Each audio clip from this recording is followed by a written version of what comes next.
and kept for future viewing on the council's website.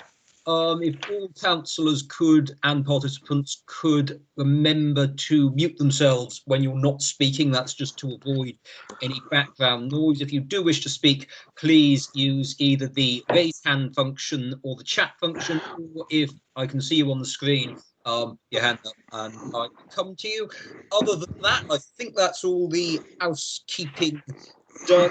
If you do have any is hearing or seeing, please let me know, and someone from either IT or Democratic Services will touch. If you have problems with your broadband signal, please try turning the webcam off, because sometimes this speed things up. So this is our last meeting before Christmas of the Audit Committee, and one of the last meetings of any committee on the council.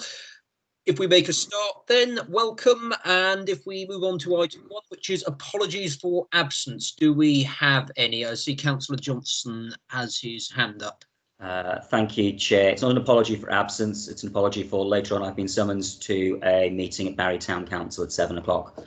So I'll be departing this meeting a couple of minutes before that. Chair. Okay, no worries at all. I have had from the Vice Chair, who is running late. I'm not sure whether he's having technical difficulties like I've had, but he does hope to be along, but he is running behind schedule. If we move on to item 2 then, which is the minutes of the meeting held on the 24th of September. Does anyone have anything they would like to raise in relation to the minutes? Okay, in that case, I'm happy to propose, if there's anyone who would second.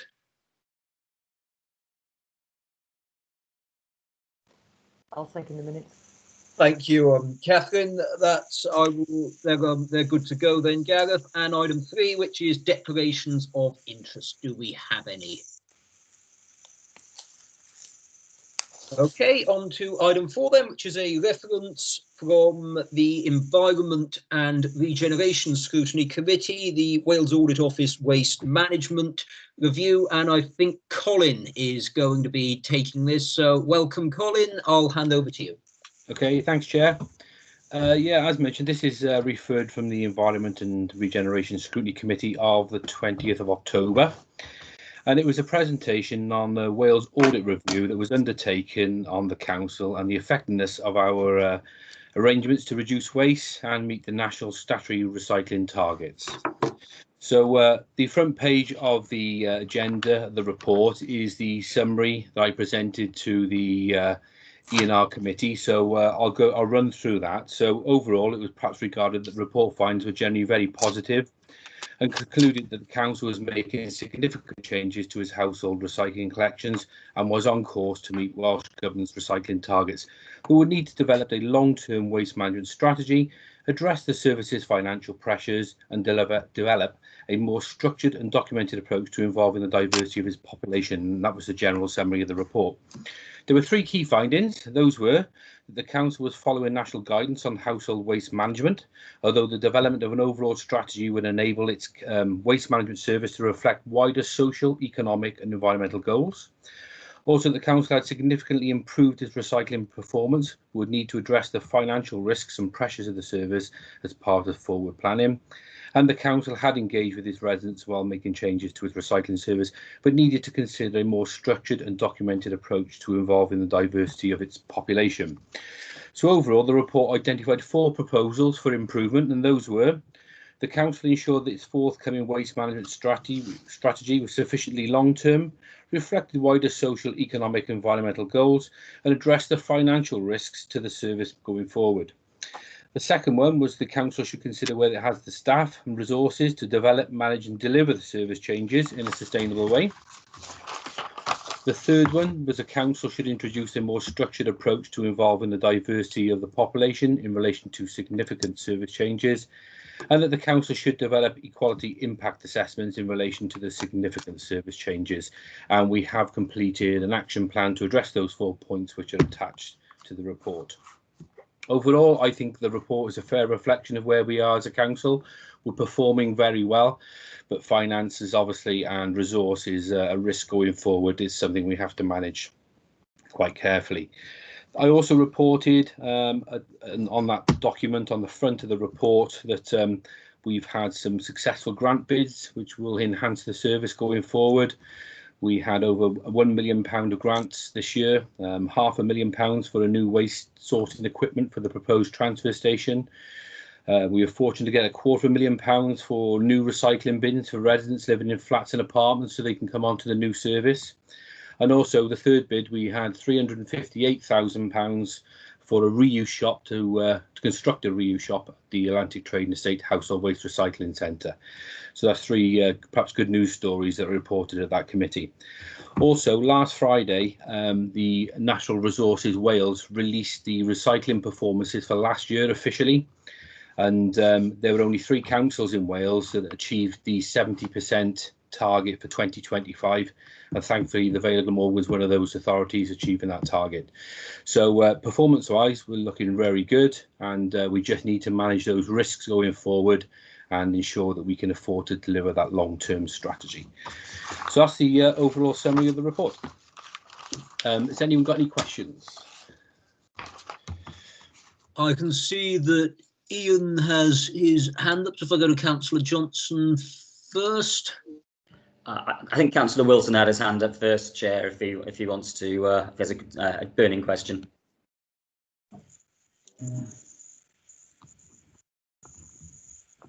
Yeah, can I speak? Is that okay, Chair?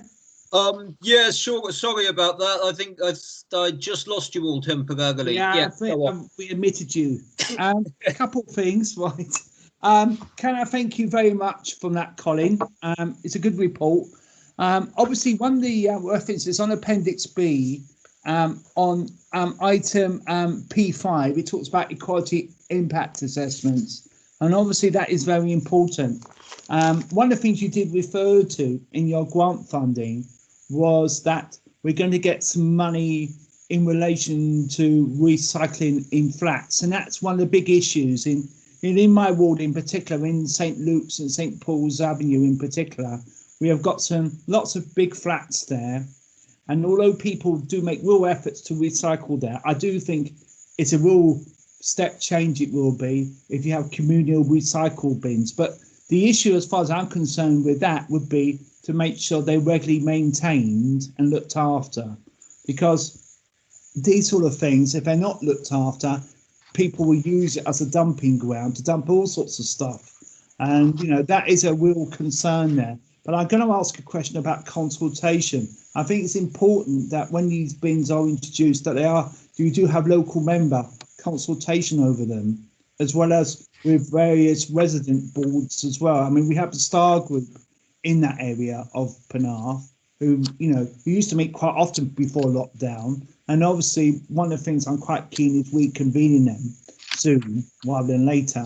And I just wondered, perhaps, can we have some degree of consultation before they are introduced? So, and I know it's a sort of a tangent I've gone into here, but I do think it's a relevant tangent. Thank you, Chair. Okay.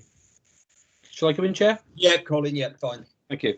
Yeah, I think that's some really good points there, Councillor Wilson, particularly as we all know, flats and apartments are probably the most challenging areas for us as a service.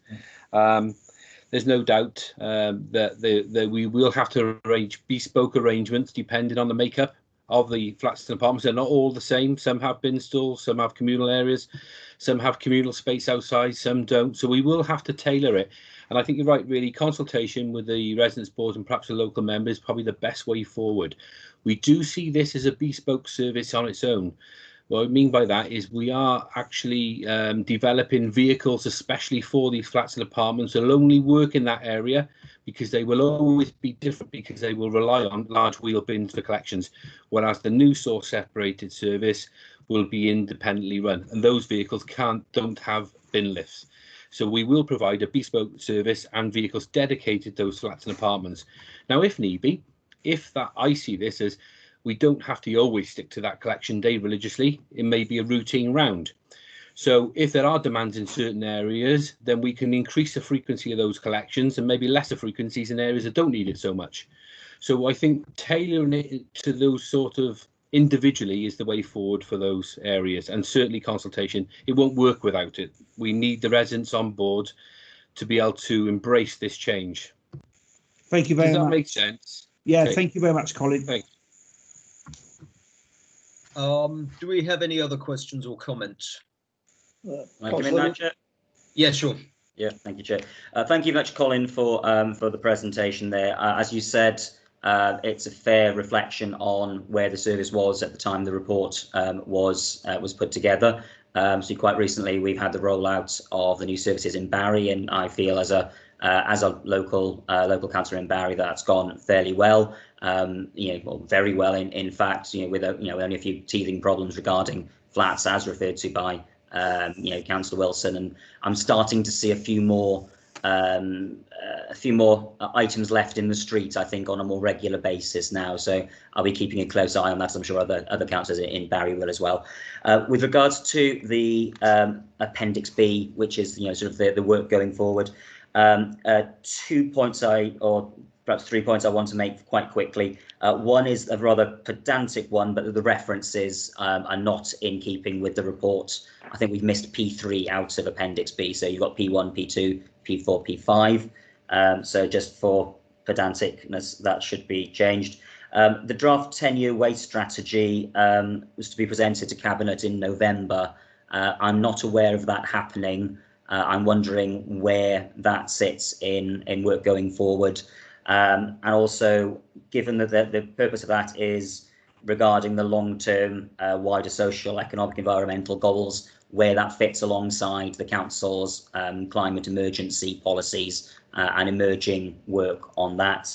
And similarly, I wonder if it was possible to give a little more information on the more operational project and the work with RAP that's being undertaken at the moment. Thank you very much. Okay, so first of all, one of the items was removed by the Wales Audit from the first draft of the report. So there were actually 5 recommendations and they removed one. So it went down to 4, but then they never changed the numbering really. So the report, or this report, should perhaps reflect that in an odd sequence. But when I get the minutes, I'll make sure that's reflected and that's altered. So just for the record. You're right, the waste strategy, I should have mentioned that the waste strategy is actually complete, it's finished. The only reason it didn't go into last month's cabinet, it'll be referred into the new year, is because we thought the financial consequences of a 10-year waste strategy could be quite testing. And you've probably seen as an audit committee, waste is quite often overspent. We're not unique in the Vale of Glamorgan. Waste cost has gone through the roof in the last 2-3 years, particularly processing and recycling materials. And it's not unique to the Vale. Most waste authorities are overspending at the moment because it's beyond their control. But we anticipate that to ensure we can afford to deliver that strategy, it was important to really expand on the business case and reflect the resources that will be required to deliver this strategy. So we are quickly working on a business case and we're going to deliver the two to Cabinet together, because we thought, well, it's pointless having a great strategy, but if we can't afford to deliver it and what the consequences are for resources, it was quite important that the two go together. So it'll just go in the new year, Councillor Johnson. The social issues you picked up, yeah, a really good point, which is we probably agree with the audit outcome in terms of the equalities impact assessment. We had one, why that was flagged up, because we had one assessment and we were leaving it live as an open document, if you like. But perhaps the Wales Audit Office mentioned that perhaps you should, when you do one rollout, you look at your population, you find out the needs, what's required, exactly what we just discussed with flats and apartments. You create that one impact assessment and then you close it down, you do a new one each time you roll out. And that's what we swap to.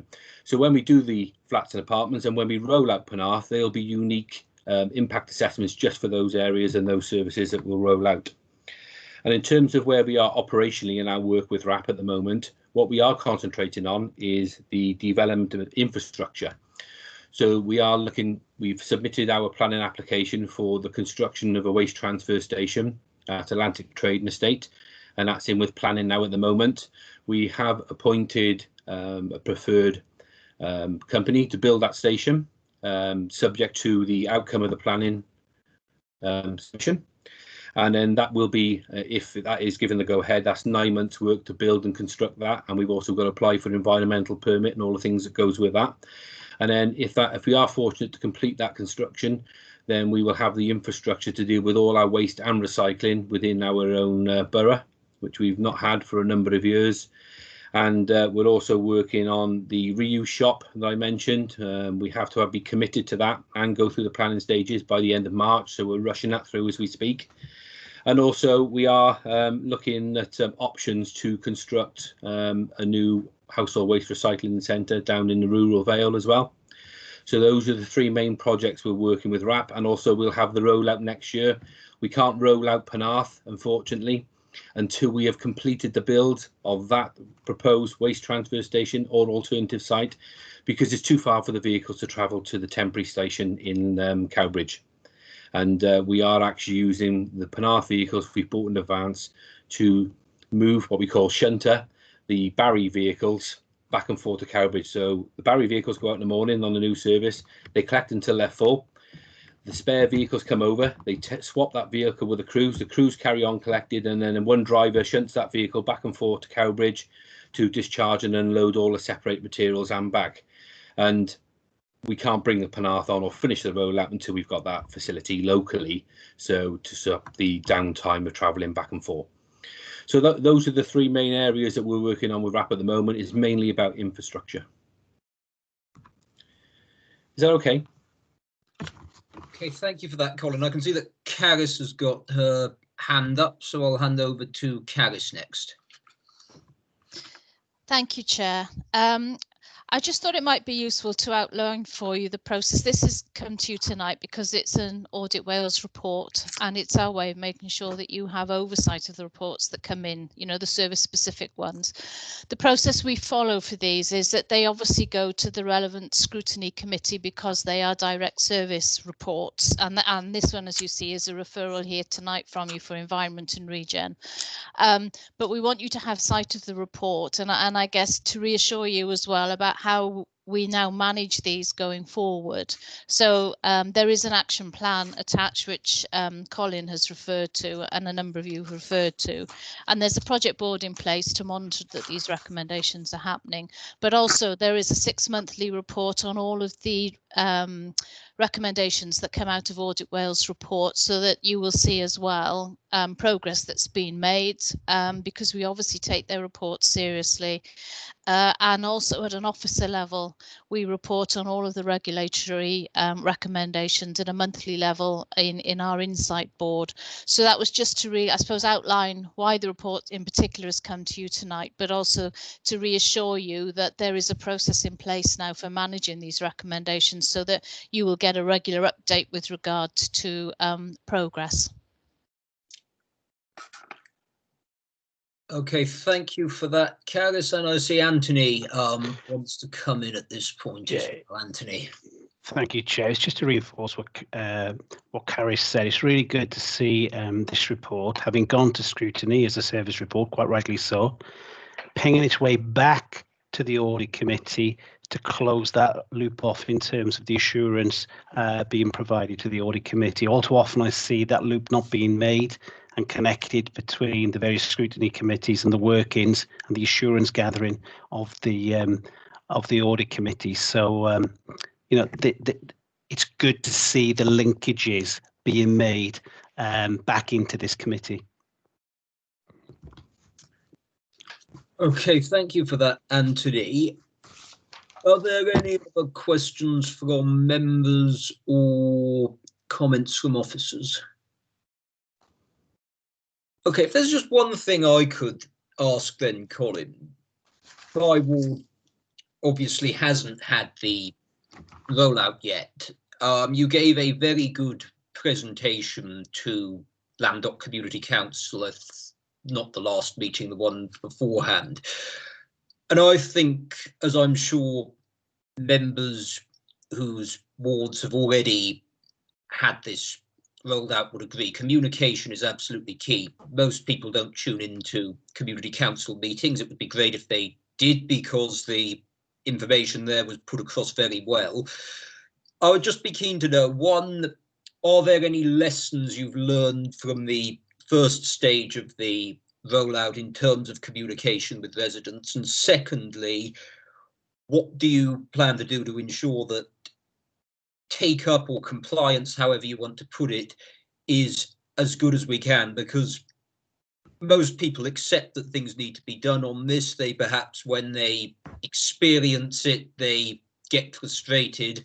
How do you sort of marry the two up to ensure that there's a good level of compliance and that we take residents with us on this, because that's the way ultimately that the system will be effective?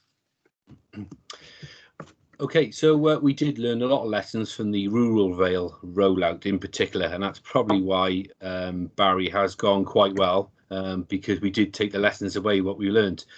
And that was really in the description of the literature initially. We rolled out using national literature in the rural Vale, which we were advised by RAP and our partners was sufficient, because it was what has gone out to other authorities in Wales and it worked really well. But it didn't, for some reason, in the rural Vale. It didn't work well, and we have to be honest with that. People were confused of what could be and could not be included, in particular into the blue bag, which is the mixed plastics and metals. That's the one that always causes confusion. So we did change the literature, and we did reflect and look back on all the matters that we had and all the complaints and concerns that were raised in the rural Vale, and we changed the literature in Barry to reflect that, and we did as much work as we could. The communication, we did have different ideas. I know I spoke to a few of the members on this committee, and we had planned to do rollouts. We had planned to go to community councils and local halls to do presentations, take the equipment. But unfortunately, the COVID regulations and the pandemic really kind of stopped and prevented us from doing that additional bit of communication. But what we did take, and we thought, well, what can we do then if we need to engage with people? And that was to employ more waste wardens. And what that is, that's a person on the ground who goes out with the crews and interacts, looking at the assessments of the blue bags, applying the stickers, talks to residents. And we put them out on every single vehicle that went out across Barry. And that was very, very successful. And the members who had the daily or weekly debriefs that I sent round for weeks, communicating everything that was happening, had then feedback of how much percentage we left on the curbside, what the contaminations were level, and we religiously sent those out every single week. And we set up the waste wardens with handheld devices, so when they came across blue bags, they registered the house, what was the contamination, and at the end of the day, all those handhelds downloaded, so we had the exact information of every single blue bag left on the street and the contamination levels, so we could communicate and deploy those resources to the areas of most need. And that worked really well. We had a lot of praise from members of the public who came out and said, we engaged with your waste warden today. He's explained everything. I really understand it now. Because let's be fair, we're all busy. A lot of times when you get literature through the door, you don't always read the literature back to front. And I get that. They're used to having a service a particular way. And to change that service, maybe we take things for granted sometimes. So that communication was really important. So we see that as a big factor going forward in Penarth next year, is that we have deployed waste wardens on the ground with every single crew going around the streets assessing that. And we have to be cruel to be kind and say the only way it really works is if you leave that bag behind on the first week and then make sure the communication is really good with a big sticker saying why it was left, and not go back for it. Because within the first week or two, then residents will quickly adapt to the changes and make sure it's placed correctly the following week.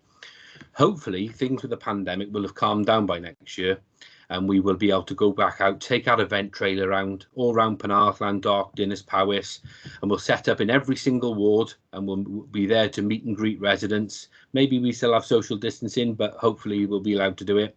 We'll also go out to all the community councils. I'll deliver that presentation like I did the other week to Landock and to any community groups that want it as well. And that is the best way. If we engage as much as possible and improve that literature and have those waste wardens on the ground for a month and a half, following those crews every single week, so everybody's aware what has.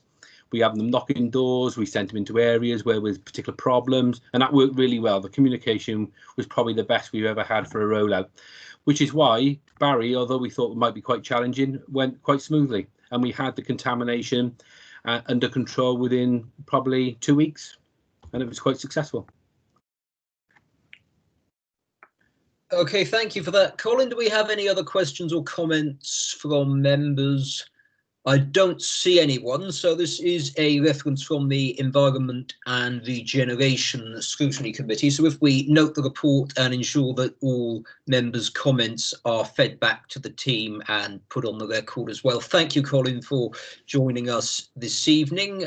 You're Thank you, more than Jeff. welcome to stay for the rest of the meeting, but I'm sure you have many more important things to do when it comes to ensuring that our waste management system is run efficiently. So thank you very much. Have a good evening, Colin. Thanks very If much. we move on then to item 5, which is the annual corporate safeguarding report, and I think Caris is going to be taking this one.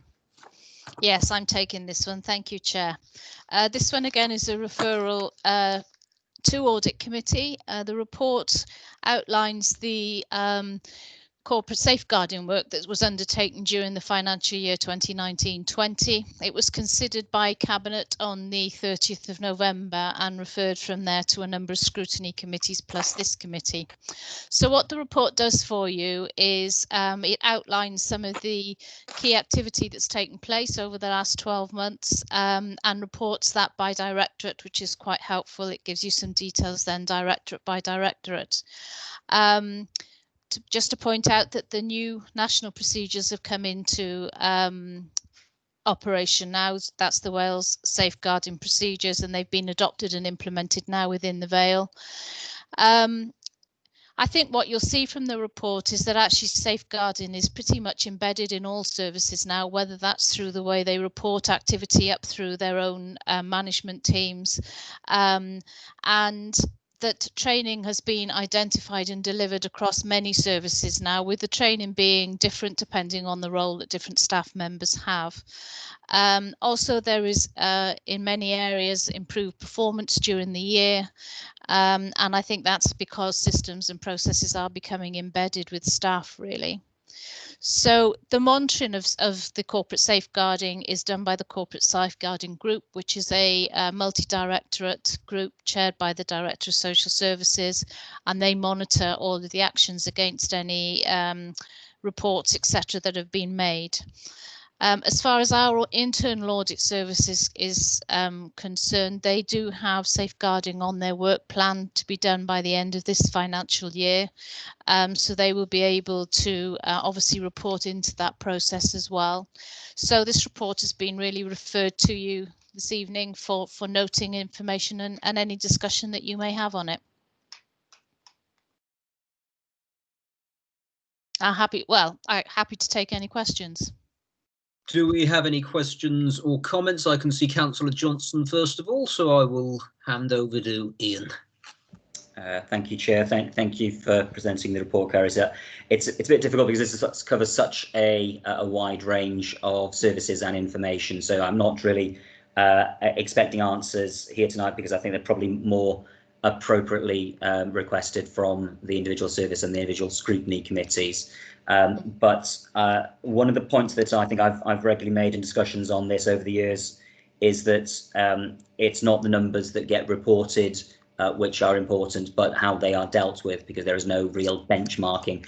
I know we have asked in the past for consideration of benchmarking against other local authorities, just to see, sort of how frequently issues are reported to us compared to others, etc. So it's because both the numbers and the process are important. I did want to flag up a question regarding, it's on page 9 of the report, which is the adults at risk report, which for 2019-20 shows a marked increase on the previous year, which was an increase on the year before. And so I think it would be helpful to understand if there is a reason underpinning this as an increase. Obviously, this is it's a strange situation in which we find ourselves, because we don't know what this year will look like, because it'll be done under very different circumstances, as you can see later in the report, where there's discussion about increase in antisocial behaviour during lockdown periods, which obviously didn't exist in the 2019-20 period. So I mean, I'm pleased to see the level of detail that's within these reports. I'm sure that the individual scrutiny committees will be looking through these in themselves. But I did want to flag that number up there for the increase in number of reports of adults at risk, and also if there is a reason as well on page 30, there's a substantial reduction, it seems, in the number of antisocial behaviour reports. And why, if there's a reason, a good reason why that might have taken place. Particularly note that as I say, that we are normally comparing year on year, but obviously the 2020 to 21 reports will probably not be fairly comparable with the with previous documents, just on the basis of changes in society that are ongoing. So I think that's just the points I wanted to make quickly, briefly on that. Thank you, Chair. Thank you. I'm not sure if Carys wants to come back on any of that. Appreciate that, especially with the adult safeguarding, that might be outside of your area of expertise, but Carys. It's probably, well, I used to manage it, but that is going back a few years ago. So I do have some information, but probably not smack bang up to date. I do remember you managing it, Carys. It's Yeah, okay, you know. I've been here long enough. Yeah, but I mean, I think there has actually, if you look at the data anyway, there was an upward trend anyway in relation to what they were called the adult protection referrals at that time, and we were seeing a gradual increase in that. I mean, I think, as the report says, more recently they think some of the change, the particular jump that you've seen in the last year, is because the implementation of the new legislation around what constitutes a referral and what constitutes adult protection. Really, I think it will be interesting to. That's one of the statistics it'll be interesting to monitor after this year, because then you'll have 2 years under the same legislation to compare with. I mean, I think there's been a lot of publication, if you like, with regard to safeguarding of adults as well as safeguarding of children, and I think that's probably, you're also seeing that coming through now. People are more aware of those issues than they probably were before, and also the increase in training that staff have had to be able to actually identify what they think may well be an adult safeguarding issue. So I think probably the good benchmark on that will be the same figure for the current financial year, to see whether or not it's stabilising at that 600 odd, or whether or not it's going to continue to go up. I don't know the answer in relation to the antisocial behaviour that you raised, but I can certainly have a word with the service and see whether or not they could provide a bit more information about that, if it would help. Okay, thank you for that, Carys. Do we have any other questions or comments? Okay, well, the only point I would make, and it would be in relation to that adult safeguarding as well, from a personal point of view, I wouldn't necessarily say that it's something to be concerned about, particularly if it's because the standard is raised and that's resulted in more referrals. That's actually a good thing, potentially. So I think that the committee would agree that it would be important to monitor this, perhaps compare with next year, and if necessary, perhaps we can invite colleagues from the Department for Social, from the Social Services Directorate, to attend the committee if we have any concerns in due course. Other than that, then, if we note the report, thank you, Carys, and move on to item 6, which is the Audit Wales report, certification of grants and returns 18-19, and we're back to Anthony. Thanks, Chair. Just a bit of context for the report, Chair. This probably should have been with you before now, but obviously the report has been delayed due to obviously the pandemic and trying to manage the committee space over the last couple of meetings. But the work undertaken in terms of the certification of grant claims was undertaken in November and December 2019. But I still wanted the report to come to the committee to round things off and provide you with the assurance that you require. I'll be very brief, and I'll just conclude on what I think are the very key messages included within the report. In 2018-19, we certified 8 grant claims to the tune of £92 million worth of expenditure. 5 were certified with no issues. 1 claim was qualified and amended, but the financial impact was a positive impact for the council to the tune of £4,000. And 2 further claims were amended, but with no financial impact. We did estimate within our audit planning process that work would be delivered with a fee of between £50,000 and £55,000. There was some extra additional work that had to be undertaken in regard to the housing benefit claim, and the outturn in terms of fee was £61,000. So I think those are the key messages in terms of the report, Chair. I'm more than happy to take any questions. Thank you for that, Anthony. I see Councillor Johnson, first of all. Thank you much, Chair. Thank you much, Anthony. Obviously, the housing benefit subsidy is a substantial amount of the what was involved in the certification. It's not really a question so much about the work that's been done, but more the framework for future certification arrangements. I'm just wondering if you could explain to us, because I'm not entirely sure as to the Welsh Government reasoning for reducing the number of external certification requirements. I just wondering if you could explain that one briefly. Thanks. Yeah, I mean, basically the Welsh Government have undertaken a review of their grant certification procedures and have they've basically opted to remove the certification procedure for Welsh Government grants. Of course, the housing benefit claim remains because that's obviously under the control of DWP, and teachers' pensions remains, as well as NNDR, that just falls outside the scope, as you can imagine, of Welsh Government. Ultimately, I think this was a decision around potentially removing some of the burden of audit work on local authorities. And ultimately, what they found was they collated a lot of our information regarding certification over the past 5 to 10 years, and not a huge amount of amendments were being made to the claims that we were auditing. So ultimately, then they took the decision to remove those claims from the certification agenda.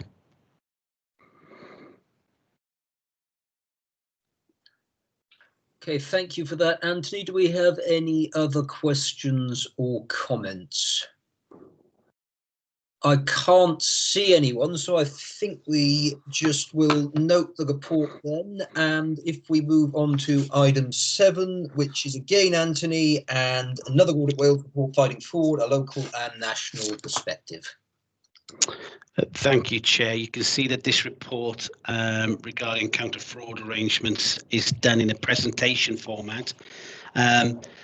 I don't intend to run through the whole of the presentation. We try to do it this way to just make it easier for committees such as yourself to read and digest. Within the presentation, there is a link then on one of the slides through to the national report itself. So I hope you find it quite easy to digest and just covers on the salient issues.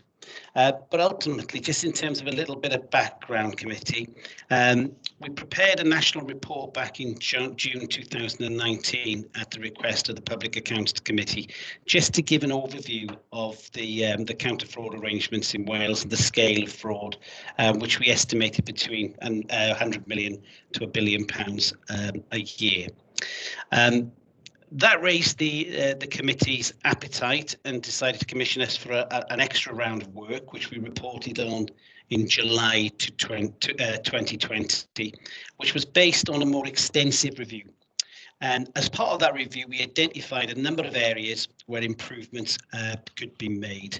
And ultimately, these covered the need to strengthen strategic leadership and coordination, the need to increase counter-fraud capacity and capability, the need to get the balance right between proactive and reactive counter-fraud work, the need to improve awareness and training, and a better evaluation of fraud risks required throughout the public sector in Wales.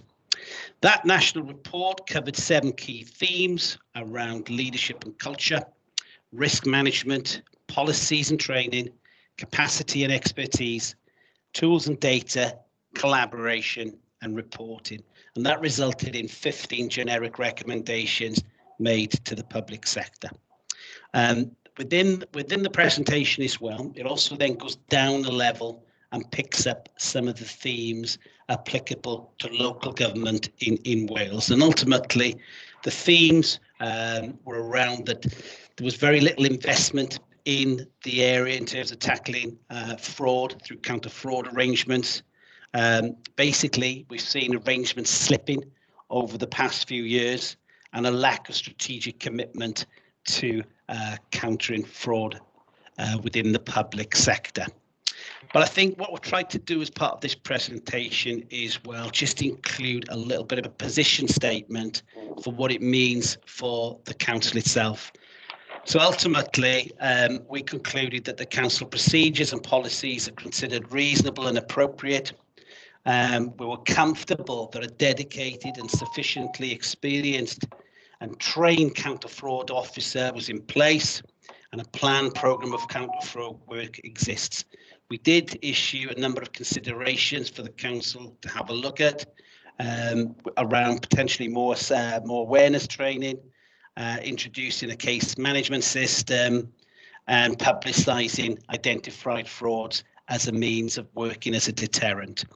So ultimately, what I've tried to do is give the national position, look then at the local government perspective, and then break that down to a little bit more granular level to give a perspective on the Vale, which came out quite well in this exercise, especially compared to some of its counterparts in local government across Wales. I appreciate that's a very high level perspective, Chair, but I'm more than happy to take any questions the committee may have on the presentation. Okay, thank you for that, Anthony. I can see Councillor Johnson and then Councillor Wilson. Thank you, Chair. Thank you, Anthony, for the presentation there. I remember this report coming out in the summer, so I read it at the time. It's interesting to sort of refresh myself here, because and as your comments, imply, it felt to me that we have been discussing some of these issues, in this committee quite frequently over the last few years, and it felt that some of the same things were issues were coming through. I think the one thing that, and it's a question I'm sure has been raised in other places, is that huge gap, it feels, in that estimate. There's a very big range between £100 million worth of fraud across Wales and £1 billion worth of fraud across Wales, and how does that impact or feel in a local government context? And I say that because obviously we've had discussions here and at full council about sort of the sorry, I lost the word now, the tolerance level, for which you want to qualify something which for us is what, £3.5 to £4 million, and yet what level of fraud or what level of mistakes or failure to appropriately audit is therefore something that we should really be looking for. One of the references here is about publicising identified cases of fraud, and that took place here as a result of a court case with a member of staff a couple of years ago, where I think it was, I'm going to pull the number off and say £40,000 to £50,000. What is the appropriate level at which any level of fraud should be publicised that you're referring to here? And just on the basis of sort of the report that came on waste earlier, I mean, are there specific recommendations that we should be adapting? Thank you. Yeah, I think, Councillor, you almost couldn't put a limit on it, because any form of publication to act as a deterrent isn't a bad thing. But ultimately, in terms of the 100 million to £1 billion, I can do a little bit more digging in terms of seeing if there's some sort of proportionality across the public sector in Wales, because just from my own knowledge of this area, I can imagine quite a big chunk of that being more prevalent in the NHS, where you have a whole load of prescription fraud and potentially primary care fraud as well. And of course, The expenditure budget going through the NHS is obviously significant sums. Not to say that the money's going through local government isn't of a significant nature, but certainly it's a lot more easier to detect fraud because of the procedures they do have within the NHS, a more sophisticated counter fraud arrangement. And I think that was interesting in terms of what came out of this particular piece of work. But ultimately, again, there's been some investment made in that area. You are right in terms of materiality, because we do put that £3 million on the accounts as the level of error we're prepared to live with from a true and fair perspective, and that's what we look for in terms of fraud. But ultimately, if we came across any level of fraud, no matter how small, we'd be reporting it through to officers and indeed the audit committee. Okay, Councillor Wilson. Okay, thank you, Chair. I just got a few points to make. I mean, one of the issues I think is to consider is, obviously you mentioned cybercrime, and I think that is a very common issue now, and I do think that is increasingly a real concern amongst most public organisations and private organisations. You know, there's a high degree of it, and lots of people coming very sophisticated in that kind of crime, and I think that's something that we do need to be very much aware of. And I'm wondering perhaps, and I'm asking Mark Thomas in procedure, is what sort of procedures we got to try and deal with cybercrime in terms of the council? And is there anything, thinking of Anthony in particular, is there anything that we should learn from an audit office perspective nationally in terms of cybercrime? That's my first point. The second question is, one thing, obviously we appoint an officer in this area, but my second question is the value for money for that. And I think there are two aspects to it, and I know you alluded to them in the report in terms of being proactive and reactive. And obviously I think if we got the procedures in place, then really the reactive stuff should be very minimal. And really it should be about being proactive to make sure there is sufficient cross-checks going on and procedures. And I think it's difficult given the fact we've had a pandemic and we're still going through a pandemic. There's a lot of those procedures have probably been somewhat rushed because people have to make very quick decisions. And I think it'd be quite interesting to see, do you expect, Anthony, at all, I'm not talking about this report, I'm just talking about generally, do you expect perhaps a rise in cases? Certainly we've read a lot in the press about fraudulent cases and across the whole sector due to the pandemic, people rushing things. I mean, do you expect to be an increase? And do you expect to write a report post-COVID on this particular area?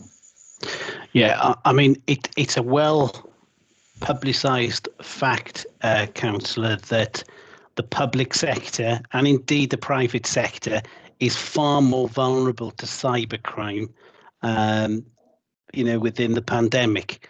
There's been a lot of articles written about the vulnerability and how sophisticated cyber criminals are getting, and they're using people having to take their eye off the ball during the pandemic to do all sorts of things to take advantage of that situation. So yes, is the answer to that question. There is reference within this report of some self-assessment we're looking to undertake in terms of digital resilience, cyber security, that will be undertaken shortly. And ultimately, I'd expect that to be furnished with some good practice that we've picked up as part of our COVID work across the whole of the public sector. Wales. There is quite a lot of good practice already out there, but it's it varies between organisation to organisation. But this does give us an opportunity to bring some of the findings and experiences and knowledge that we have from trawling the net across public services in Wales. Thank you very much. I see Mark wants to come in at this point, so Mark, over to you. Yeah, thank you, Chair. I'll deal with Councillor Wilson's quick question first, if that's okay, and just a few other general comments as well. Yeah, in relation to cybercrime and so on, obviously there's a growing area, but the nature of the use of electronic means to communicate and undertake business increasing seems to be exponentially, and I think the COVID crisis has sort of amplified that even more. We're quite lucky in the Vale and covering Bridgend and in the wider service as well. We've got a qualified computer auditor as part of our team, and hopefully we'll be looking to recruit and train an additional member of staff with that expertise as well. So we have got a programme of work that we do look at periodically in terms of trying to cover the risk areas. There's obviously a lot of work that goes on in terms of information security and looking at our systems and generally security of information, and reminding staff of their sort of responsibilities and raising awareness, and that's something that's certainly come to the fore during the COVID period in relation to a lot of the COVID grants and things. A lot of that information intelligence was being shared across authorities and the wider public sector in terms of people coming out to the woodwork and attempting to commit fraud, particularly in trying to impersonate some of the large chains and so on, and saying they hadn't had their payments and all sorts of things, which so luckily those things were being flagged up and we weren't a victim of any of that type of fraud, for example. So it's an ongoing battle, really, in terms of trying to keep, well, I say keep ahead of the fraudsters, but certainly keep pace with the fraudsters and flagging up things when they do happen. Made aware the other day, very recently, of attempted frauds in relation to another local authority where basically sophisticated copying of checks, as in making checks look extremely realistic, and they were being flagged up as well. So it's all sorts of things that people try. New ways of committing fraud, but it's something we always got to be on our guard for. But it's, there's no guarantees in life, but we've got to keep the controls as tight as they can be to try and prevent those things happening. I was going to say, just as perhaps more general comment, and welcome this report, really, as somebody who's been involved in investigating fraud and setting up anti-fraud teams probably 20-25 years ago. One of the things that Anthony perhaps didn't mention, but I think it's in the presentation, in local government generally, there was a big reduction in resources allocated to investigating fraud when DWP decided to centralise the fraud function. So many teams in local government left and joined DWP, and it was almost sort of potluck as to which authorities had staff left after that exercise. The Vale has been mentioned, is in a relatively good place. Decision was made before I joined to invest in a counter fraud resource, which obviously puts us in a far better position, because without a dedicated resource, it's very difficult to have some of that infrastructure in place, and even more importantly, perhaps a resource to actually investigate cases when they do appear. And Anthony did say that I think we've done pretty well in terms of investigating fraud over recent years with that resource, and particularly looking at National Fraud Initiative information and identifying potential, well, I call it fraud stroke error, because until it's actually proven in a court of law, sometimes difficult to define it as fraud. But certainly as far as NFI is concerned, the Vale has been quite proactive and successful in identifying fraud and getting services as well to play their part in doing that, because it's not a one-person effort. It's a wider team effort across the whole organisation, particularly in those services that do involve paying out substantial monies. They're the areas that get targeted in terms of attempted fraud. But I just was going to say very quickly as well, one of the things that we've done in the Vale is take part in something called CIFAS. It's an organisation that you can share information. It's a bit like National Fraud Initiative, but it was post the first phase of making the business grant payments to get some additional assurance around those payments that were made.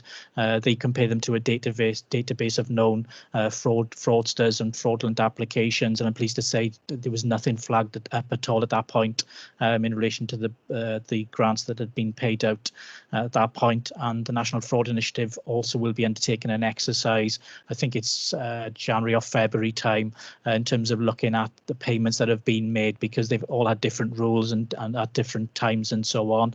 And some authorities have been victims or at least attempted frauds in a number of cases. So yeah, so work is ongoing. There's always more that can be done. I think Anthony flagged up there were a couple of points there that for us to consider specifically in the Vale. So yeah, fraud awareness, we do raise awareness with staff. That's paused a little bit obviously with the pandemic, but we've done quite a lot in terms of raising awareness, and we will be doing more. We publicised the National Fraud Awareness Week in November the 15th and November the 21st. So we took part in that. So an all staff email went out from the managing director. Information was put onto StaffNet, for example, to raise awareness of that. And the investigator, David Phillips, is in regular dialogue with service areas that in terms of investigating fraud and flagging the potential areas up and weaknesses that we do become aware of from our national colleagues and the national networks that we are part of. Okay, thank you. Okay, thank you for that, Mark. Do we have any other questions or comments? Right, okay, well, if we've considered the report, and if we note it then and move on to item 8, which is the Corporate Risk Register Q2 update. Tom, and thank you, Ian. Hope you enjoy the Town Council, and I should see you in Corporate Resources, but in case you're not there, have a good Christmas. Okay, thank you, Chair. This is the Q2 risk update. So this is as at the end of September. In terms of the sort of overall picture of completion of the risk mitigation plans, there are 141 that we're tracking in terms of actions. 9 have been completed, 80 have got a green status, 15 have achieved an amber status, and there are 37 actions which have slipped across the whole register. And as ever, the details of those exceptions are in section 6. We talked last meeting about there being a slight delay between reporting the risk register and obviously the current situation. And for that reason, Chair, I thought it was worth just highlighting a couple of updates on a couple of the risks in particular. The first is around coronavirus. Obviously, the picture as at the end of September was quite markedly different to the situation that we find ourselves in currently. So in terms of an update as at today for you, the number of cases per 100,000 of population is standing at just over 344, and the number or the percentage of tests that are positive are just shy of 16% in the Vale. To give a little bit of context, in the last 30 days there have been nearly 1,200 cases of coronavirus in the county, with about 9,700 tests being undertaken. The report that is in front of you this evening reflects some of the information around the restrictions that were introduced during the fire break. Clearly, things have moved on since then, and it also makes reference to mass vaccinations which are coming on stream. We had the first of our staff vaccinated over the last couple of days out of this Star Centre at Splot. Additionally, we briefed Business Cabinet earlier this morning in terms of the latest position of preparations or response, and tomorrow morning Strategic Leadership Team will discuss the latest position, especially in light of the paper that was announced by the Health Secretary at lunchtime today in terms of the potential level 4 restrictions that may come into place. So I suppose the reason for giving you that sort of contextual update on coronavirus is really to reflect the reason for it having a forecast direction of travel as being upward, and the judgment of the management team still being that it achieves a medium-high status as a corporate risk. The other corporate risk that I wanted to give you an update on following the Q2 position, if I may, is the Brexit risk. Clearly, with negotiations continuing in terms of any trade deal, the situation on Brexit is fluid. for that reason, Chair, I've appended a cabinet report that was taken on the 30th of November, which apprised members of the latest position as at that time in terms of the Brexit negotiations, and clearly trade talks are still continuing. The report to Cabinet is provided to you as a committee, I suppose, really to provide you with assurance in terms of how Brexit is being managed in terms of the organisation. There's a huge amount of background information that is referenced within the Cabinet report. Sorry, did you want me to pause for Councillor Wilson? If you don't mind, Tom, Not I at think all. that's probably a good idea given the level of detail in this. If we go to Councillor Wilson now. Yeah, I was just going to make a general point about COVID, and one of the issues I think there is at the moment, and I know certainly in schools it seems to be a big issue, is keeping schools not just safe but also sustainable in terms of places where learning can take place. And I just think could also affect the authority. When we got rising cases of COVID, and some of them are obviously people who are frontline staff, keeping service resilience is absolutely an important consideration. And I just wondered, I know that in January, my understanding is that most schools and colleges, I understand, are going to go introduce lateral flow tests, which could be perhaps almost every day for certain staff and certain students, especially those who've been in contact with people who've had COVID. I'm just wondering if the authority going to be introducing that as well, especially to its frontline staff and to a certain extent some of its back office staff. And I'm just wondering, perhaps, given that is a high risk, are we looking into that? And also, if we are looking into that, obviously we need to train up people in these tests, because I do know that if people not adequately trained, the effectiveness of lateral flow tests is at best 50%. So I'm just wondering, perhaps, if you've got an update on that, Tom. Yeah, of course, Councillor Wilson. In terms of the use of lateral flow tests within schools, we're still waiting on the guidance in terms of how they're to be used. The Welsh Government correspondence so far has suggested that they'll be part of a mix of measures to help exactly those issues around sustainability, and clearly we're supportive of the idea of keeping as many children in schools safely as much as possible as an organisation. In terms of the use of lateral flow tests more widely, certainly in care home settings and other settings, the conversations that we've been having as an incident management team, so that's Public Health Wales, the University Health Board, Welsh Government, and the two local authorities in Cardiff and the Vale, is that it's really important for exactly the reason that you describe, that lateral flow tests are seen as a package of protective measures. They are not in their own right a passport to normality. So just because you test negative doesn't mean that other protective measures such as wearing face coverings and maintaining social distance shouldn't continue to be observed. So I suppose they're not a panacea, unfortunately, for the reasons that you describe and I've just illustrated, but they are definitely part of a package of things that can help to contain the spread of coronavirus. In terms of the use of lateral flow testing more widely in the workforce, it's certainly a question that I can ask. I'm not sure what the availability and supply is like of those tests, but certainly it's something that we would keep an eye on. Thank you very much, Tom. Okay, do we have any other questions or comments at this point? If not, I will invite Tom to continue. Tom, over to you. Thank you very much, Councillor. So yes, in terms of Brexit, I was just mentioning that the report to Cabinet has been provided to you as a committee in order to demonstrate the degree of assurance that I hope that it provides in terms of how the Council is preparing and managing the response to the changing national and international position.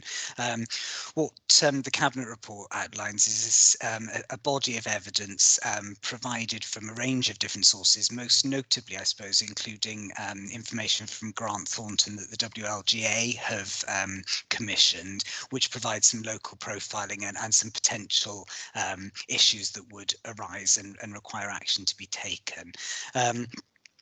What we've looked to do is go through that and look at the amount of actions that we would be able to influence as a local authority, both from the perspective of the organisation, but also in terms of our communities. And that's formed the basis of an updated preparedness action plan, which my heads of service colleagues are working on currently. Obviously, as trade negotiations are continuing, again, the situation with coronavirus is fluid, and for that reason, the risk rating is considered to still remain at medium high, with the forecast direction of travel being upwards. So that was an update on Brexit, and I don't know if any members have got any questions pertaining to that risk. Do we have anything on? Just goes to show what a year we've had, doesn't it? Because I think that everyone was talking about Brexit before. Okay, carry on, Tom. Thank you very much. And then just quickly, Chair, to note some other movement in terms of or notable risk movement. The information security risk, because of the additional security measures which have been introduced, such as the Microsoft 365 software, that's reduced to a medium risk. We talked earlier with Colin about the waste management arrangements, and because of the plans that have been put in place and the pending waste transfer station, there's not been any movement on that risk. The integrated health and social care is forecast to reduce in terms of its level of risk due to the commitment that's been made in terms of funding the projects on that particular agenda. Environmental sustainability as a risk is forecast to increase. So the climate change report that went to Cabinet in November outlines the developing response to the Council's declaration of a climate change emergency, and a plan will be going to Cabinet following a period of consultation that has been launched this week, and that will go in early 2021. We're also forecasting the welfare reform risk to increase over time because of the social and financial impacts of changes to the welfare system, plus the uncertainty around Brexit and also the impact that we're seeing within the community due to the pandemic. So that one's forecast to increase, as is the reshaping services risk. This is an arena which has a significant amount of challenge associated with it because of the uncertainty in terms of our financial resourcing, and also in terms of our need to respond to a significantly changed landscape for local government over the last 10 months or so. A report will be going to the Council's Cabinet early in the new year, setting out the next phase of work around reshaping services, and we had a workshop session with Business Cabinet this morning to discuss how that could potentially reflect a series of different agendas. And then finally, Chair, we talked at the last meeting about the impact that coronavirus has had on the 21st Century Schools programme. So I've got an update that we've included within the report, suggesting that will remain as a medium risk. There have been some challenges associated with the programme due to coronavirus. Some delays in construction and consultation are outlined in the report, and the impact of Brexit in terms of the supply chain and potentially availability of labour is a concern which is being tracked through the programme board for 21st Century Schools, just to keep an eye on anything that they need to do. So they were the others that I thought it was worthy of attention from the committee. Okay, thank you for that, Tom. Do we have any questions or comments? Okay, in that case then, if we move on to the recommendations, which are to note the position and for members' comments to be passed on to Cabinet. So thank you for that, Tom. If we move on then to item 9, is the progress against the audit risk-based plan for the 1st of April to the 30th of November, and that's over to Mark and Joan. Thank you, Chair. I'm going to take that one. This report is to provide members of the committee with progress against the approved internal audit plan. I'd like to refer you all to Appendix A. This shows the template which members are familiar with from last year. You can see that the approved plan is listed as presented to you last time, which also shows the area and scope of the work. There's also an area then to show the status of that work, the opinion, and any recommendations made. I'd like to highlight that as at the 30th of November 2021, 15 audits have been finalised, 9 with an audit opinion. Of these 9, 4 have substantial assurance and 5 have been given reasonable assurance. There have been no limited assurance reports issued to date. There have been 18 recommendations made, which are all deemed medium rather than high risk. I'd like to point out that both the auditors and auditees are getting used to undertaking audits digitally. However, we are mindful of the pressures on services and would like to point out that one item on the plan, which is the contract and commissioning follow-up audit, has been referred at the request of the Chief Officer due to pressure on the service. In all audits where appropriate, we take into consideration any changes to the processes brought about by COVID and the different ways of working. Advice and guidance are given as appropriate, and to date there's been no issues that have affected the risk or the controls or compromised the controls. Finally, in response to a member's request last time, you'll see that homelessness has been inserted under the unplanned work within the plan, and it's hoped that this work will be able to start in the new year. That's all I'd like to say specifically, but I'm happy to take any questions members may have. Okay, do we have any questions or comments? Okay, well, in that case, if we first of all then note the content of the report and the progress made and move on to the forward work programme, which I'm assuming is you again, Joan? No, that's Mark. Thank you, Chair. I'll keep you guessing. Thank you, Chair. Yeah, very brief report. Obviously, the committee will be familiar with seeing a forward work programme come into audit committee.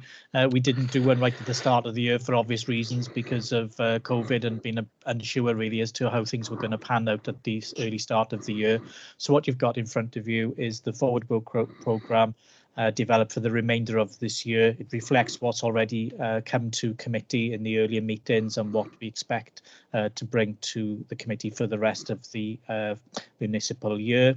As we know, things may need to be adjusted, particularly this year due to COVID, for example, but it's presented for members' consideration and endorsement. The planned items are in the table on page 3 of the report that we're expecting to bring to the committee for the February meeting, and Appendix A then identifies the other items for the meeting for the rest of the year in April. So obviously, as I said earlier, other things may need to be brought forward depending on circumstances. Thank you.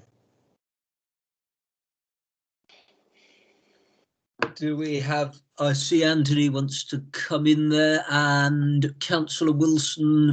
I'll go Councillor Wilson first, Paul, and then Anthony. Okay, can I just make reference to page 3 on the report? You mentioned audit committee self-assessment. Now, how's that going to be done? Just asking that question. What we plan to do is compare the terms of reference and the what we've actually brought to Audit Committee this year, and probably for the early part of the later part of last year, compare that to the SIPFA guidance in terms of Audit Committee, and to give members an opportunity to reflect or to consider what we've presented to you, and to make sure that is a fair reflection of what's come to the committee and whether the committee is meeting its terms of reference. One of the things we are considering in another authority is doing a questionnaire on member skills and so on, so we can get a sense of what areas possibly members could do with some additional training and awareness raising on. But I am aware by the breadth of the information that does come to committee that members are exposed to lots of different aspects of an audit committee's work. But perhaps it might be worth mentioning at the moment that the Local Government Wales and Elections Bill / Act is coming forward, and that is will bring forward some changes to audit committees across Wales. For example, there's a proposal for the name of the committee to be changed to become Governance and Audit Committees, to consider certain specific reports relating to performance. And I know Tom, I fed into the report as well, is taking a report to Cabinet on the different aspects of that, alongside some other wider issues that's coming forward in that piece of legislation.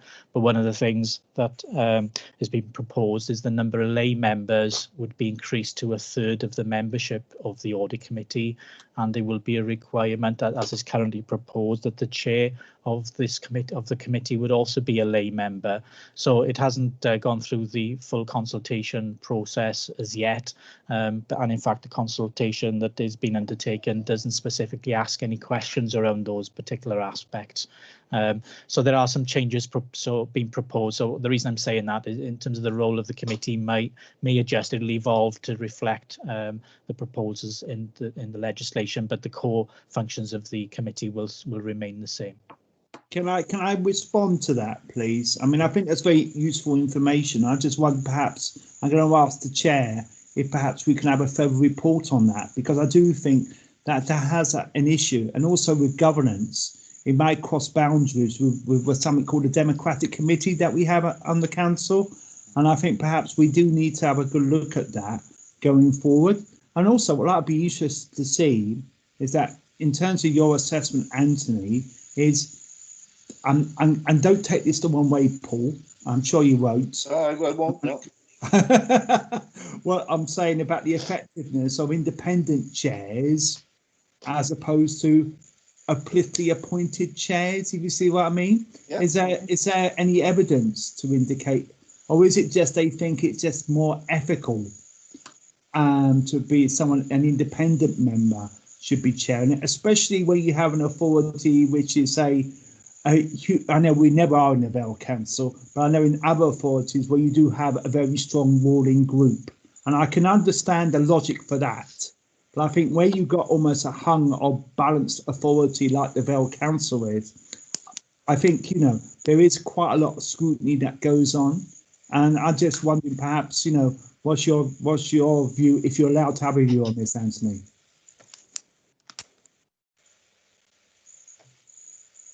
Thank you. Sorry, Councillor. I was having very bad reception, so I picked up the essence of your question. I do apologise. Can you hear me? Yes, I can. Can you hear me? I can hear you now. Sorry, you were just in and out of reception. I do apologise. That's okay. What I was just saying, did you catch all of that, or only the last bit?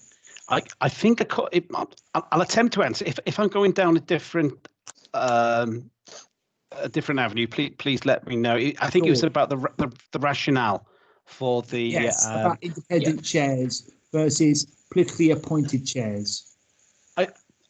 If I'm perfectly honest, Councillor, I don't know. My guess it's an ethical / independent consideration, but I will have to check the rationale, if indeed there is a rationale included in the local government election bill itself. I'm more than happy to get back to the committee on that. It's a good point, actually.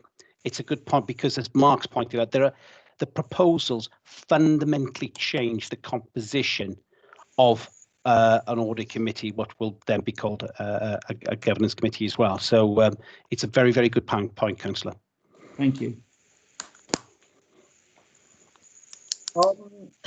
I will come to Paul next. If I could just ask a follow-up on that, Anthony, I'm not sure I'd agree with Councillor Wilson about bringing forward a further report on this.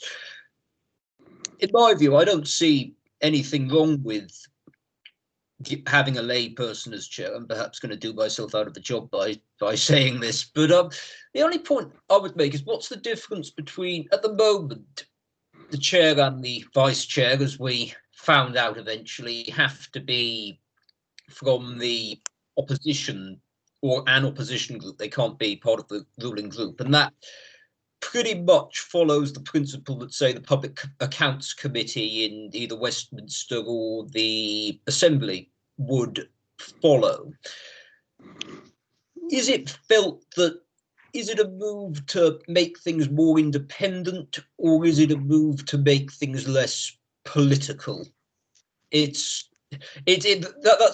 only the take, because I would be interested to know the rationale. I wouldn't object to it out of principle, but I'd like to know why this is thought to be a more preferable approach. Again, Chair, I'd have to check, but there is another angle to this as well. It could be to potentially acquire more expertise, for example, in certain disciplines, being able to recruit lay members from a much wider pool of potential recruitment. So there are potentially a number of reasons for this. I think it is worth exploring just to understand what the rationale is. I know that colleagues of mine did a presentation on this bill in terms of the challenges and what it could potentially mean for local government, not just in terms of the audit committee, but in terms of performance, scrutiny, etc. Recently. So I can ask a colleague who is probably better versed in the in what sits behind this bill to find out a little bit more information, and I'm more than happy to update the committee on that one. Yeah, Chair, could I add something? On that, Mark? Yeah, I attended an audit network meeting not so long ago, and obviously this was a topic conversation. And to be honest, there's been a lot more high-profile things as part of this legislation. This particular aspect has gone under the radar to some extent, really, because, as I said, there's much bigger issues really being brought forward. I think it's a hangover from a couple of years ago. There was some consultation undertaken around sort of increasing the number of lay members on audit committees. But again, that didn't go anywhere, and it sort of did go under the radar. But I think conversations or bits I've picked up is around potentially replicating other parts of the public sector to a greater extent. We've got independent people in the health service in particular. So that's part of the thinking, I think. So there are examples where the current lay members, some of those are chairs. One of the authorities I cover, that there's been a lay member there for a few years as a chair. And in Cardiff, for example, I think the committee there only consists of lay people. So you've got a variety of approaches. But it's certainly this legislation is trying to increase the number of lay members. And as Anthony mentioned, part of the thinking, as I understand it, is about potentially getting people with specific skills. And there are skills that perhaps we should be looking for as part of that recruitment process if it all does come to pass. In the for guidance, it does set out some of the skills but potentially you should look for as part of a lay member for an audit committee. But that'll be a challenge in itself. It's obviously being able to recruit people with those skills and who are willing to devote the time as well to this, and that'll be something that we'll no doubt have to deal with. What we're not sure about, assuming it all does happen, is when it'll actually come into effect. The timescales are still not certain. Certain things look as if they happen probably potentially from April 21. but in terms of appointment of lay members, the general feeling is it's more likely to be in the following year to give time for the correct processes to be gone through. But as I say, the whole piece of legislation is out for consultation at the moment, so it's for the relevant minister to make those decisions at the right time. I thought I'd just add that anyway, just to give a bit of background. Thank you. Just one other thing on that. I'm not sure if you've got the answer to this or whether it's not even been considered as part of in the consultation document. Are they looking to increase payments to lay members? Because I wonder whether that would be one way of. I'm not necessarily advocating that, sorry, Paul, but it's. I think that if you want to have more people of a certain standing, often with certain expertise, if they're going to be taking up time to sit on the committee and sit on panels and things like that, then that may be something that they will be looking at. I see Tom wants to come in, but I'm not aware of any specific proposals. Again, that was one of the points that was made in the network meeting for exactly that point, really. But it may be down to local sort of discretion. But I'm not sure about that, Chair, to be honest. So I'm not sure if Tom has got anything more to add on that point. I was just going to add, thank you, Mark, that the consultation that we're responding to, or there are a couple of consultations that are being responded to. The firstly is around corporate joint committees, which would be introduced by the bill, and the consultation response is required in early January for that one. And the second, as Mark was alluding to, is the part 6 of the bill, which I think is the best part of the bill because it's about performance and governance arrangements.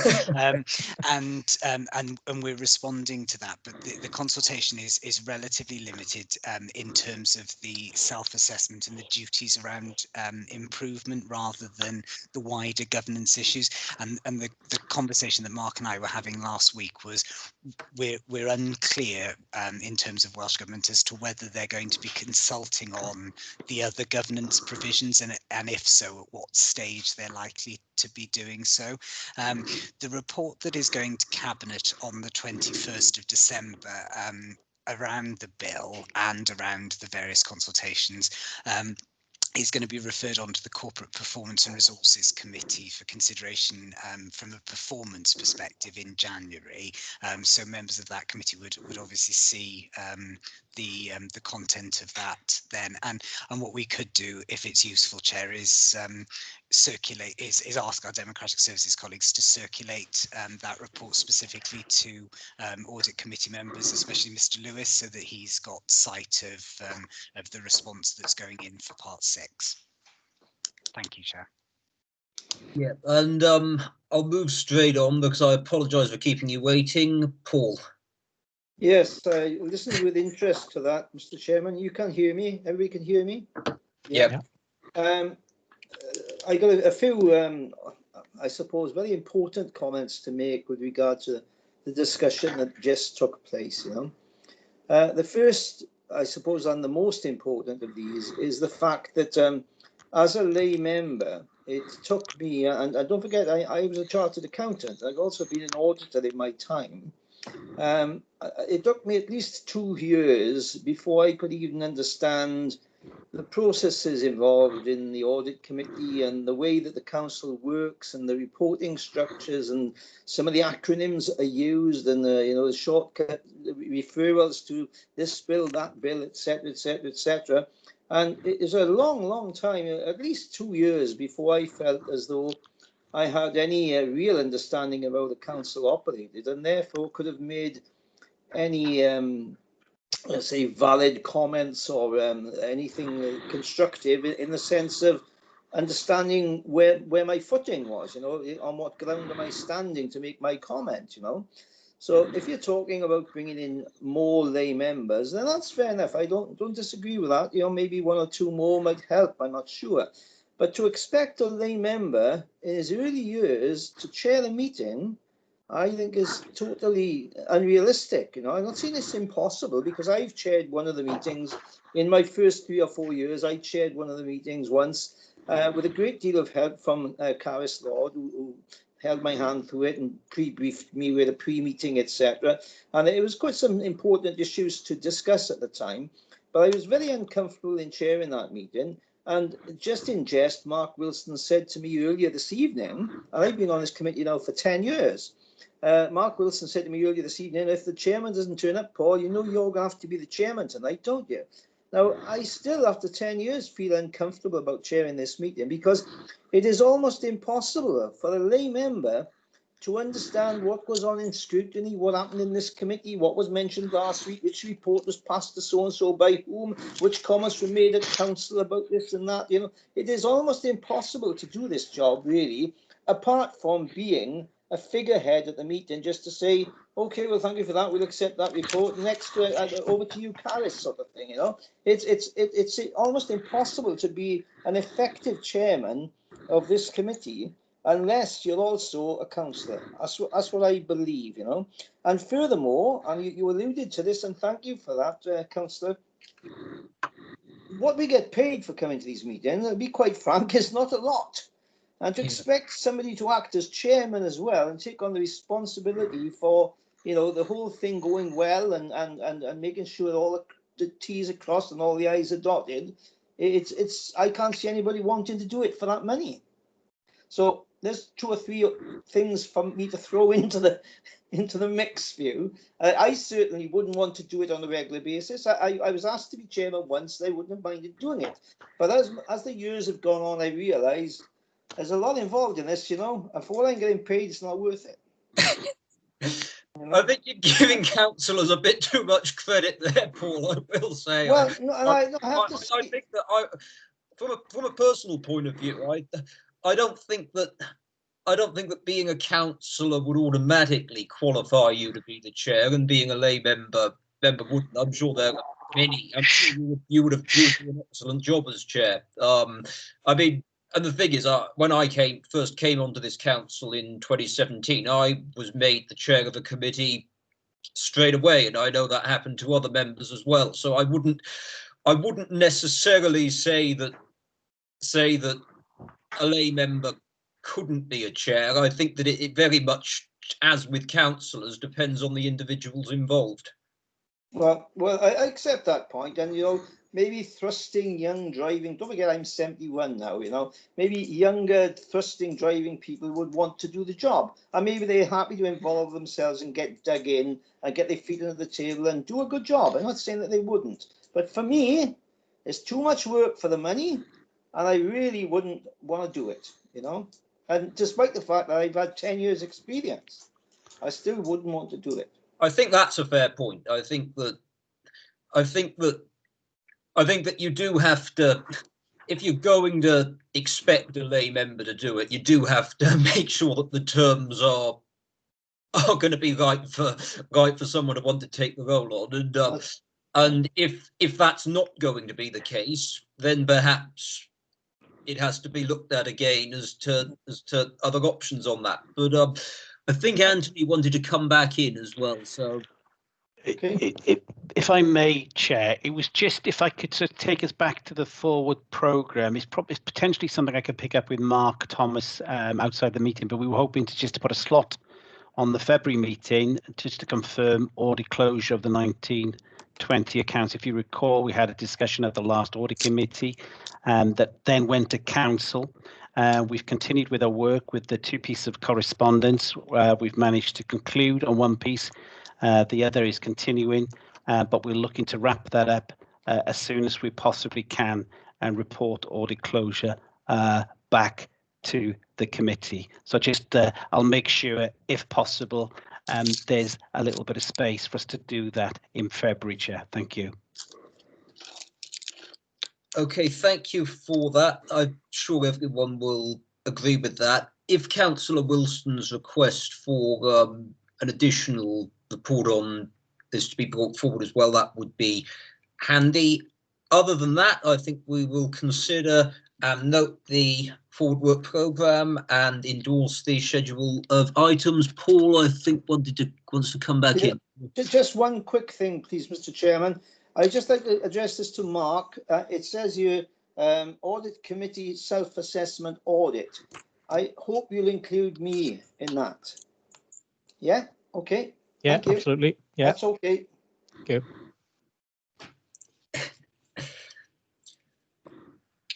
Anthony, is your hand supposed to be up, or is that left on? Sorry, it's a legacy hand. Apologies, Chair. I didn't want to end the meeting without you having the opportunity. Well, that's all then. It's been a strange year. Hope everybody has a great Christmas and we can go some way to returning to normality in 2021. But other than that, thank you all for joining us and have a great Christmas. Good to see you all. Thank you all. Merry Christmas. Merry to you all. Christmas. Thank Stay you all. safe. Thank you, Chair. Thank you. Merry Bye-bye. Christmas. Yeah. Merry Bye. Christmas. Thank you. Mhm.